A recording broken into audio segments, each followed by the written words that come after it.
जी बिल्कुल। आज की इस गहरी चर्चा की शुरुआत एक बहुत ही शानदार और ऊर्जा से भरे विचार के साथ करते हैं।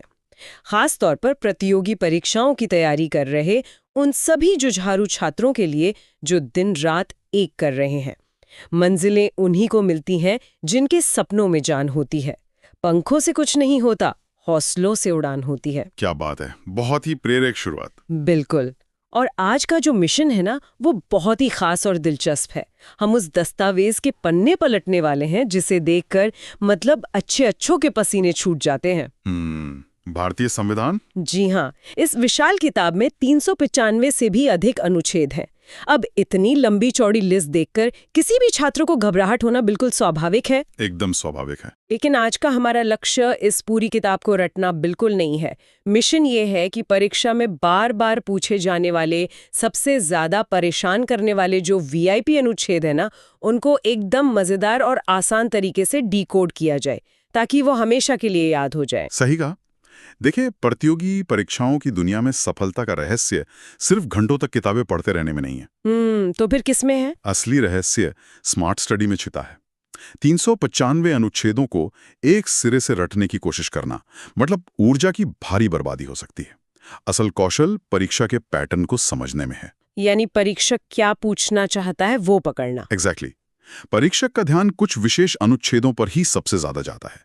जब उस पैटर्न की पहचान हो जाती है ना, तो ये अनुच्छेद सिर्फ याद करने वाले नीरस नंबर नहीं रह जाते, बल्कि देश की व्यवस्था को चलाने वाले एक तार्किक ढांचे की तरह दिखने लगते हैं। एक सिस्टम की तरह। हाँ, स्मार्ट स्टडी का अर्थ ही यही है कि तथ्यों को रटने के बजाय उनके पीछे के कारणों को गहराई से समझा जाए। तो इस तार्किक ढांचे को समझने के लिए सबसे पहले देश की भौगोलिक और राजनीतिक नींव पर नजर डालनी होगी। मतलब शुरुआत होती है भाग 1 से, जो संघ और उसके राज्य क्षेत्र के बारे में है, अनुच्छेद 1 से लेकर 4 तक। बिल्कुल। इसे एक बहुत ही मजेदार उदाहरण से समझा जा सकता है। अनुच्छेद 1 कहता है कि भारत राज्यों का संघ है। इसे हम एक बहुत बड़े संयुक्त परिवार या एक विशाल घर की तरह देख सकते हैं। एक ऐसा घर जहां बहुत सारे अलग अलग कमरे हैं और वो कमरे हमारे राज्य हैं। एकदम सही। अब इसी घर में कभी कभी बदलाव की जरूरत भी पड़ती है, तो अनुच्छेद 3 को इस घर का रेनोवेशन कहा जा सकता है। रेनोवेशन, हाँ, ये सही शब्द है। अगर घर के अंदर किसी नए कमरे का निर्माण करना है, या किसी कमरे की दीवार खिसकाकर उसकी सीमा बदलनी है, या फिर किसी कमरे का नाम बदलना है, तो ये सारा काम अनुच्छेद 3 के तहत होता है। लेकिन इस रेनोवेशन की प्रक्रिया में ना परीक्षा के दृष्टिकोण से एक बहुत बड़ा ट्रैप होता है। अच्छा, कैसा ट्रैप? परीक्षक अक्सर ये सवाल पूछते हैं कि किसी राज्य का नाम या सीमा बदलने के लिए क्या उस राज्य की सहमति अनिवार्य है। ये तो बहुत बार पूछा जाता है। और इसका तार्किक जवाब ये है कि संसद राज्य से राय तो मांगती है, लेकिन उस राय को मानने के लिए संसद बाध्य नहीं है। मतलब राय पूछ ली पर मर्जी अपनी ही चलेगी। बिल्कुल। यानी इस घर का जो मुखिया है, जो कि संसद है, अंतिम फैसला उसी का होता है। सही है। अब घर बन गया, कमरे तय हो गए, तो अगला तार्किक सवाल ये उठता है कि इस घर में रहेगा कौन। और यहीं पर अनुच्छेद 5 से 11 की भूमिका आती है, जो नागरिकता तय करते हैं। सिटीजनशिप। हाँ, ये अनुच्छेद स्पष्ट करते हैं कि भारत नामक इस विशाल घर का वैध सदस्य कहलाने की शर्तें क्या हैं। हाल ही के वर्षों में आपने देखा होगा सीएए। हाँ, नागरिकता संशोधन अधिनियम। जी, इसके कारण नागरिकता का मुद्दा काफी चर्चा में रहा है।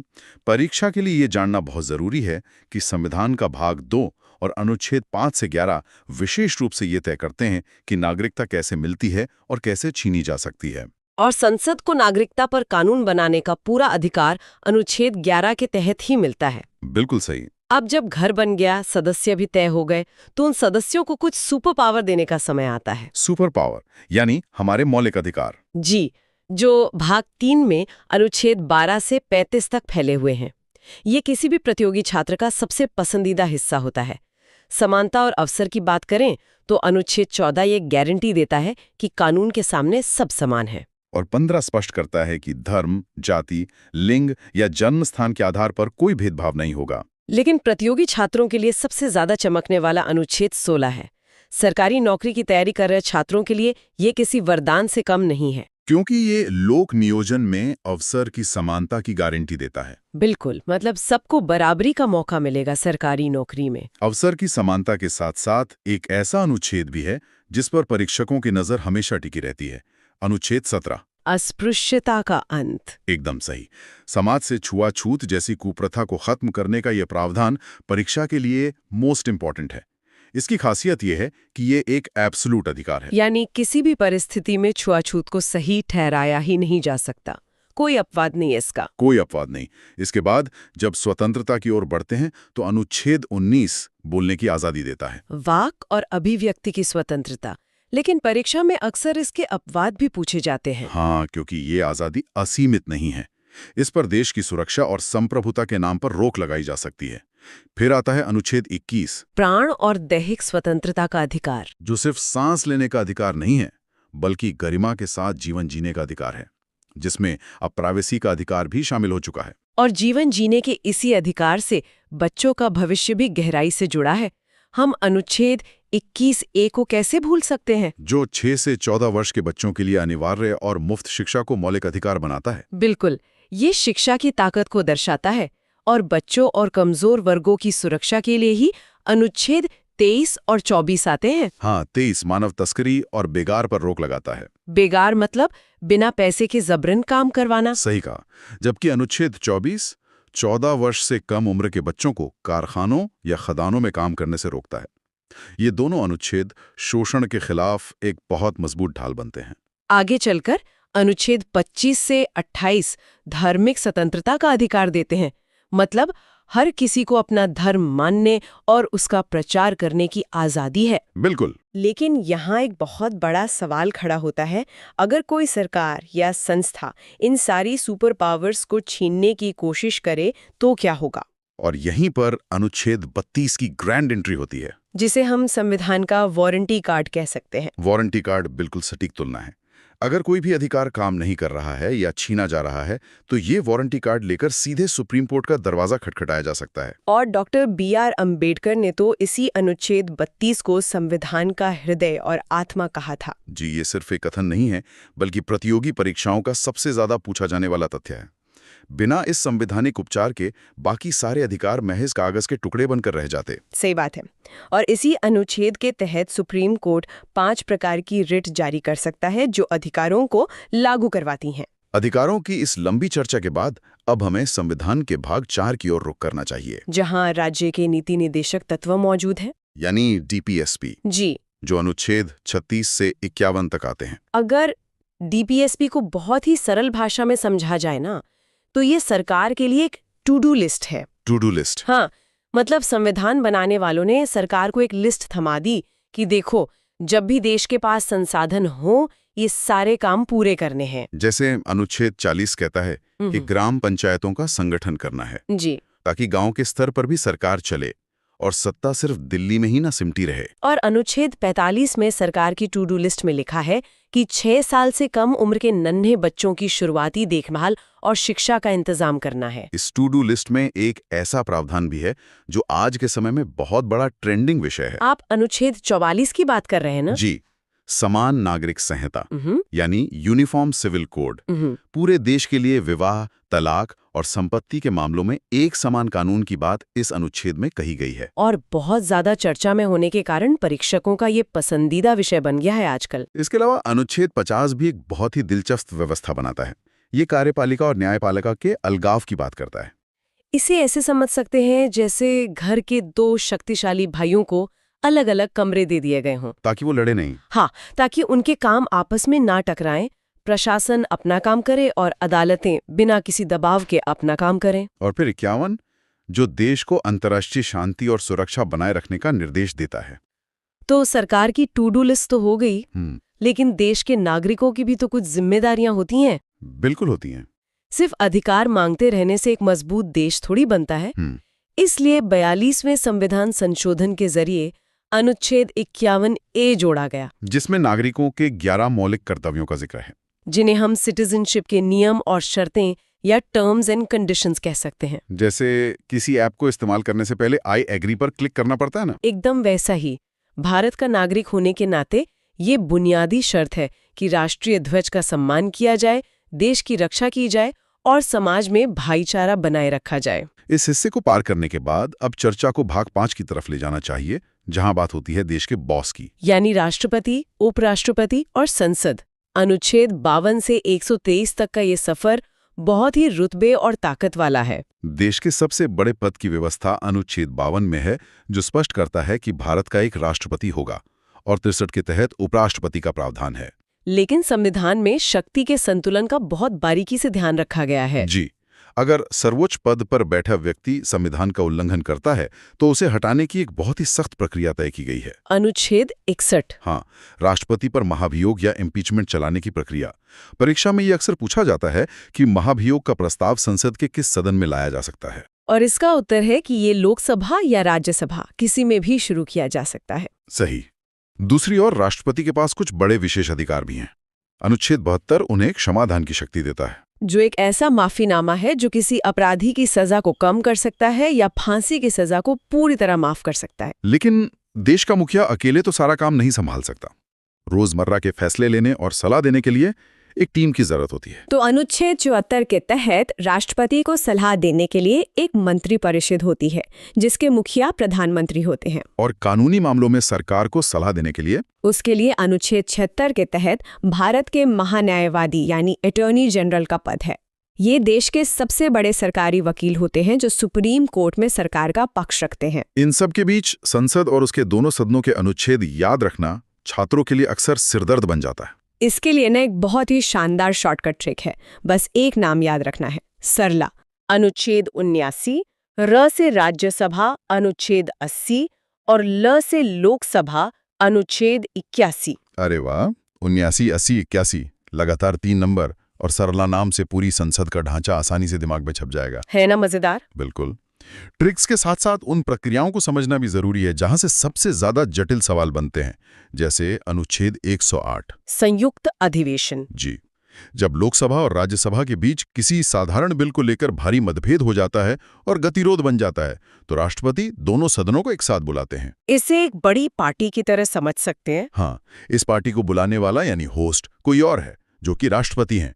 लेकिन जब सब एक हॉल में जमा हो जाते हैं तो उस पार्टी का संचालन राष्ट्रपति नहीं करते, बल्कि लोकसभा के स्पीकर करते हैं। एग्जैक्टली। परीक्षकों का ये सबसे प्रिय ट्रैप है, जहां छात्र अक्सर गलती कर बैठते हैं।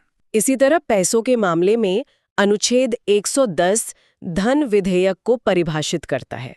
और कोई बिल धन विधेयक है या नहीं, इसका अंतिम फैसला भी लोकसभा अध्यक्ष ही करते हैं। और फिर आता है 112 वार्षिक वित्तीय विवरण, जिसे आम भाषा में हम बजट कहते हैं। हालांकि संविधान में कहीं भी बजट शब्द का इस्तेमाल नहीं हुआ है। सही कहा। और जब संसद का सत्र न चल रहा हो और अचानक किसी कानून की जरूरत पड़ जाए, तब क्या होगा?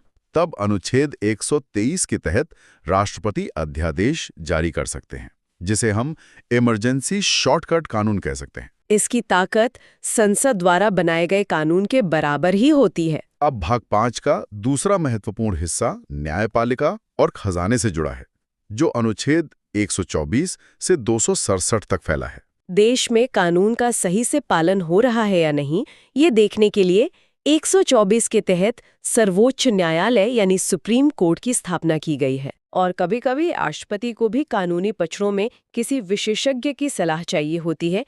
ऐसे समय में अनुच्छेद 143 उन्हें सुप्रीम कोर्ट से कानूनी सलाह मांगने की शक्ति देता है। और पैसों के मामले में सरकार की जवाबदेही तय करने के लिए अनुच्छेद 148 के तहत सीएजी का पद है, नियंत्रक एवं महालेखा परीक्षक। ये देश के मुख्य अकाउंटेंट हैं, जो सरकार के एक एक पैसे के खर्च का हिसाब रखते हैं और ये तय करते हैं कि पैसा उसी काम में लगा हो जिसके लिए संसद ने उसे पास किया था। जिस तरह केंद्र के स्तर पर राष्ट्रपति काम करते हैं, उसी पैटर्न पर राज्यों का ढांचा भी काम करता है। जी, अनुच्छेद 153 के तहत हर राज्य के लिए एक राज्यपाल की व्यवस्था है। और अगर शक्तियों की तुलना की जाए ना, तो बहुत ही रोचक गणित सामने आता है। वो कैसे? देखिए, केंद्र में राष्ट्रपति के पास इमरजेंसी शॉर्टकट कानून यानी अध्यादेश लाने की शक्ति 123 में है। इसी 1, 2 और 3 के अंकों को थोड़ा घुमा दिया जाए तो राज्यों में राज्यपाल की अध्यादेश शक्ति अनुच्छेद 213 बन जाती है। अरे हाँ, 1, 2, 3 से 2, 1, 3, ये तो बहुत आसान हो गया। और क्षमादान के मामले में जहां राष्ट्रपति की शक्ति अनुच्छेद 72 में है, वहीं राज्यपाल की क्षमादान शक्ति अनुच्छेद 161 में आती है। हालांकि राज्यपाल फांसी की सजा माफ नहीं कर सकते। और राज्यों में न्याय व्यवस्था के लिए अनुच्छेद 214 के तहत हाईकोर्ट का प्रावधान किया गया है। अब देश के खजाने की भी बात कर लेते हैं। अनुच्छेद 266 बात करता है संचित निधि की। ये देश का मेन बैंक अकाउंट है जहां सरकार का सारा टैक्स और कमाई जमा होती है। और इस अकाउंट से एक भी रुपया निकालने के लिए संसद की मंजूरी लेनी पड़ती है। लेकिन घर में जैसे एक इमरजेंसी गुल्लक होती है ना, जिसे मुसीबत के वक्त तुरंत तोड़ा जाता है, वैसे ही देश का भी एक इमरजेंसी पिगी बैंक है। अनुच्छेद 267 के तहत आकस्मिकता निधि। जब कोई अचानक से प्राकृतिक आपदा आ जाए और संसद से पैसे पास कराने का समय ना हो, तो इस गुल्लक से पैसे निकाले जाते हैं। इसके साथ ही एक बहुत ही महत्वपूर्ण अनुच्छेद है 243, जो 73वें संशोधन के बाद पंचायती राज व्यवस्था की पूरी रूपरेखा तय करता है। जी, ये लोकतंत्र को दिल्ली और राज्यों की राजधानियों से निकालकर सीधे गांव की चौपाल तक ले जाता है। अब भाग 6 की चर्चा करते हैं, जिसमें महत्वपूर्ण आयोग, आपातकाल और संविधान संशोधन जैसी भारी भरकम चीजें शामिल हैं। अनुच्छेद 280 के तहत वित्त आयोग का गठन किया जाता है। इसका मुख्य काम ये तय करना है कि केंद्र सरकार जो भी टैक्स इकट्ठा करती है, उसमें से राज्यों को कितना हिस्सा मिलेगा। पैसों के बंटवारे का फॉर्मूला। हाँ, और एक बहुत बड़ा ऐतिहासिक बदलाव संपत्ति के अधिकार से भी जुड़ा है। एक समय था जब संपत्ति का अधिकार अनुच्छेद 31 के तहत एक मौलिक अधिकार हुआ करता था, मतलब एक सुपर पावर था। पर 44वें संविधान संशोधन ने इसका वीआईपी स्टेटस छीन लिया। अब ये अनुच्छेद 301 के तहत महज एक कानूनी अधिकार बनकर रह गया है। यानी सरकार कानूनी प्रक्रिया के तहत जनहित में संपत्ति का अधिग्रहण कर सकती है। बिल्कुल। और प्रतियोगी छात्रों के लिए तो कुछ अनुच्छेद सीधे उनके सपनों से जुड़े हैं। जैसे अनुच्छेद 312 के तहत अखिल भारतीय सेवाओं का निर्माण होता है, आईएएस, आईपीएस जैसी सेवाएं। और अनुच्छेद 315 के तहत यूपीएससी और राज्यों के लोक सेवा आयोगों का गठन किया जाता है। ये वही संस्थाएं हैं जो देश के सबसे कड़े इम्तिहान आयोजित करती हैं। इन इम्तिहानों की तरह ही देश में निष्पक्ष चुनाव कराना भी एक बहुत बड़ा काम है, जिसकी जिम्मेदारी अनुच्छेद 324 के तहत निर्वाचन आयोग के कंधों पर है। और देश की पहचान के स्तर पर अनुच्छेद 343 ये तय करता है कि संघ की राजभाषा हिंदी होगी और लिपि देवनागरी होगी। सामान्य परिस्थितियों के लिए तो ये सारी व्यवस्थाएं अच्छे से काम करती हैं, लेकिन देश हमेशा शांति के दौर से तो नहीं गुजरता। संकट का समय भी आता है। इसीलिए संविधान में आपातकाल या इमरजेंसी के 3 बेहद शक्तिशाली अनुच्छेद हैं।